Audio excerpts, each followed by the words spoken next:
똑바로 살겠다입니다. 똑바로 살겠다. 어떤 스타의 소식이죠? 네, 음주 뺑소니 혐의로 징역 3년 6개월을 구형받은 트로트 가수 김호중 씨가 최후의 진술에서요. 정신 차리고 똑바로 살겠다라면서 선처를 호소했다는 소식입니다. 네, 9월 30일 오전에 김호중 씨에 대한 첫 공판이 열렸는데 어떤 형량이 내려질지 관심이 집중됐었잖아요. 네, 이 형량만큼 또 집중된 것이 있었습니다. 바로 이 법원 앞에 모여 있었던 어떤 여성들의 정체였는데요. 일단 이 김호중을 상징하는 공식 색상 임페리얼 보라색이라고 합니다. 이 색깔을 보통은 막 후드를 입거나 티셔츠를 입고 계시잖아요. 근데 이런 의상을 입은 분들은 없었는데 이 보라색 가방, 키링, 뭐 김호중 씨의 얼굴이 담긴 핸드폰 케이스 등으로 김호중 씨의 팬덤임을 알 수 있는 이 여성분들이 굉장히 많았던 거예요. 예정된 결심 공판 시작 시각은 오전 10시였는데요. 이보다 한 1시간 정도 더 이른 시간부터 이 팬들이 모여 있음을 확인할 수 있었습니다. 네. 자, 첫 공판에서 이거 공판 관련한 소식을 계속해서 저희가 전해드릴 텐데요. 재판부는 김호중 씨에 대해서 3년 6개월형을 선고했습니다. 이유가 뭘까요? 아니 일단 구형입니다. 네. 검찰이 이번에 결심 공판 첫 번째 3년 6개월 구형한 거고. 검찰이 한 거죠? 네, 선거는 11월 13일에 있습니다.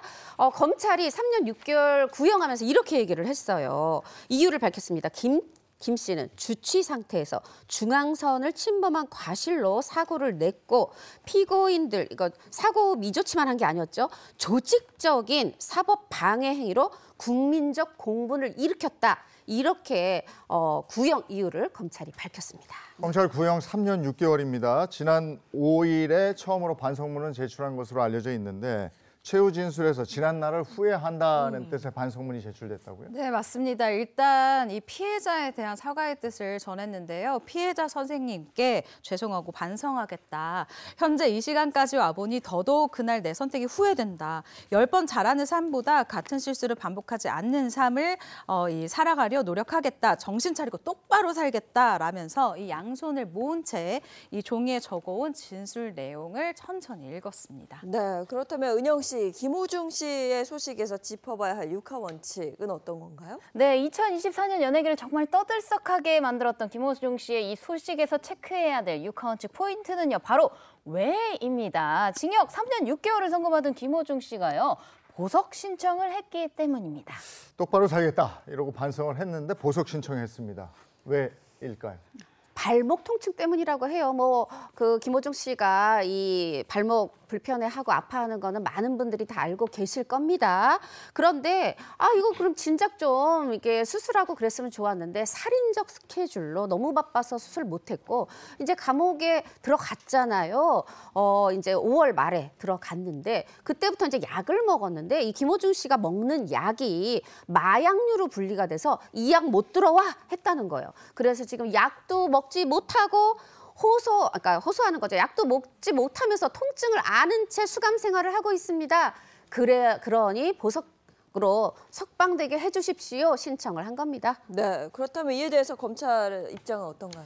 네, 일단 김호중 씨에 대해서 약간 괘씸하다라는 입장을 계속해서 내고 있는 건데 처벌을 피하기 위해서 이 같은 범죄를 저지른 인물이 이 피고인이다라면서 도주의 우려가 있다라고 맞서면서 보석을 허가해서는 안 된다라는 입장을 고수하고 있습니다.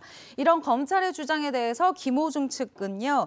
초범이고 상습범이 아니고 또 증거인멸의 우려가 없다. 대중에게 잘 알려진 연예인으로서 주거가 분명하고 도망갈 이유가 없다라고 호소를 했습니다.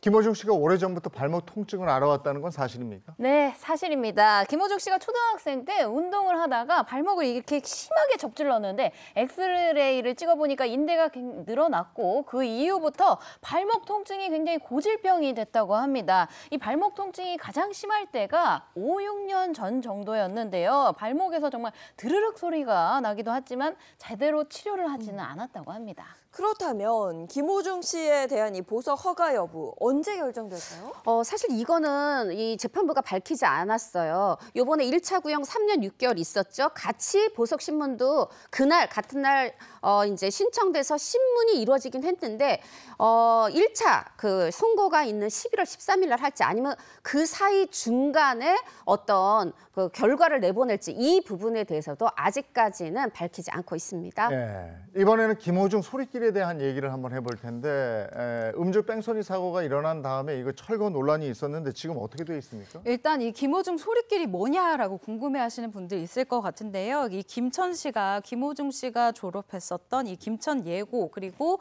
이 벚꽃 명소인 연화지를 잇는 100m 거리를 이 조성한 이 길의 이름이에요. 지난 5월에 음주뺑소니 사고에 대한 논란이 커지니까 이 김호중 씨의 모교인 김천예고에서는요. 이 교내 쉼터 누각계단 트바로티 집이라는 현판 그리고 김호중 씨 사진 등을 빠르게 철거를 했습니다. 다만 이 김호중 씨 소리길은 여전히 관광객들을 맞이하고 있죠. 네, 아직 이곳을 찾는 김호중 씨 팬들의 그 발걸음 계속 이어지고 있다면서요. 맞습니다. 뭐 그 관계자 얘기예요. 뭐 여전히 관광버스로 이 팬들 딱 와가지고 막 내린다. 이제 9월 27일에 한 얘기인데 이번 주말 말하자면은 9월 28일, 29일에도 200명이 방문이 예정돼 있다. 아무래도 방송이나 콘서트에서 못 보니까 여기라도 와서 보려고 대리만족하는 것 같다. 이렇게 얘기를 하고 있고 그래서인지 뭐 최근에도 1,300만 원, 6천만 원 막 들어가면서 계속 다시 색칠하고 있다네요. 네, 알겠습니다. 이어서 연예계 이슈 마지막 소식 전해주시죠. 네, 연예계 이슈 마지막 소식 이슈. 자, 마지막 소식은요. 나도 안고 싶다 돈방석입니다. 아, 이 방석이 돈방석이면 얼마나 좋았겠습니까? 그런데요, 이 연예계에 성공한 스타들이요. 부동산 투자로 억소리 나는 돈방석에 앉았다는 아주 부러운 소식입니다. 박은영 씨가 지금 억을 3번 그건 진짜 억소리 나는 모양인데. 네, 맞습니다. 최근 연예인들의 부동산 투자 소식이 연이어 들려오고 있죠. 부동산 투자를 왜 하겠습니까? 다른 사람들이 보니까 이거 돈이 벌리네? 라는 걸 알게 된 거예요. 일단 시세 차익만요. 최소입니다.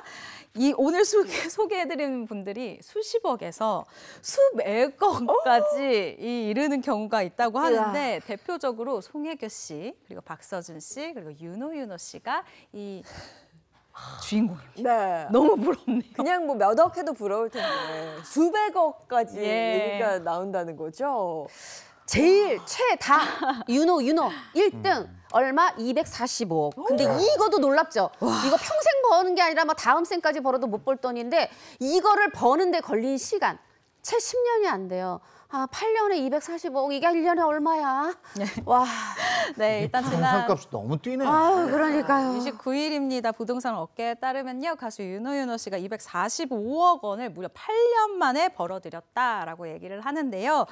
1년에 최소 30억 원 이상의 이득을 봤다. 아주 단순 계산으로 그렇게 계산이 된다는 거고요. 이 윤호 씨에게 그럼 돈방석을 안겨준 건물 뭐냐 찾아봤더니 송파구 풍납동에 위치한 건물인데 이거를 약 8년 전에 2016년에 그때도 비쌌어요. 163억 원에 매입을 했다고 합니다. 야, 이런 거 보면 돈을 버는 거군요. 163억 원 맞습니다. 있으면 8년 동안에 245억 벌 수 있는 거구나. 2012년에 163억 원이면 대단합니다. 네, 제가 조사한 바에 의하면요. 윤호 씨 아버지가 대표이사로 있는 가족 법인 명의로 매입을 했는데요. 현금을 127억 원, 그리고 나머지 36억 원은 대출 받은 것으로 알려져 있습니다. 네, 정말 억소리 납니다. 자, 그럼 다음 수백억 돈방석에 앉은 스타 누군가요? 얼마 전에 경성 크리처 2 시즌 2 공개한 박서준 씨인데 무려 100억을 벌었습니다. 100억을 버는데 얼마가 걸렸느냐? 겨우 4년. 이것도 1년에 25억입니다. 네. 4년 만에 나와요. 100억이면 정말 부동산 보는 안목이 있는 건지 운이 좋은 건지 모르겠는데 원래 그럼 매입가는 얼마였다는 거예요? 네, 한 매체에 따르면요, 이 박서준 씨는 이 서울시 강남구 신사동에 위치한 한 건물을 토지, 그러니까 한 평당 9,600여만 원을 주고 샀다고 합니다. 총 109억 원에 매입을 한 건데요. 이 매매가 109억 원 중 60%를 대출을 받았다고 하는데 여기에 취득세, 중개비 등 이 부대 비용을 더하면 현금 48억 6천만 원에 해당 건물을 매입했고 이 같은 시세의 차익을 얻었다고 하니까 정말 대단한 이 투자 능력이 있다라고 해석을 할 수 있네요. 아니 자꾸 리액션이 고장 납니다. 저는 말을 더 듣고 있어요. 저도 네. 그렇습니다. 송혜교 씨도 그렇죠. 자, 네. 송혜교 씨 60억 벌었어요. 어머, 제일 조금이네. 아니요. 3년 만에 60억 또 1년에 20억씩 벌었는데 아이고야. 195억 원에 샀는데 255억이 됐다고요. 3년 만에 그 255억 발음도 안 돼요? 195억 중에서 현금은 115억이고 대출이 85억이었다 그래요. 아, 현금 115억 있는 사람은 대출도 85억 원을 받네요. 이야. 현금 115억 그것도 대단하고 200원이란다. 200억 원 평당 시세가 어떻게 돼요? 예. 200원 아니고 200억. 이 건물 평당 얼마 정도 하냐 또 한번 알아봤는데 평당 가격이요. 1억 3천여만 원입니다. 2014년도에 준공된 이 건물 지하 2층에서 지상 5층 규모로요. 연면적 445평 정도로 알려져 있거든요. 근데 지난 10년 전에 이 평당 신축 비용과 10년이 지나서 이 감가상각이라던가 여러 가지를 계산해 본 결과 이 건물 가격을 평당 200만 원으로 계산을 해서 이 연면적인 445평을 곱하면 평당 8억 9천만 원이라는 이 또 단순 계산입니다. 이렇게 계산이 나온다고 합니다. 아유, 부럽네요. 뭐. 네, 부럽습니다. 네. 어제도 집사람하고 애 학원비 때문에 바빴는데 여기까지. 네, 고맙습니다. 고맙습니다. 네, 감사합니다. 감사합니다.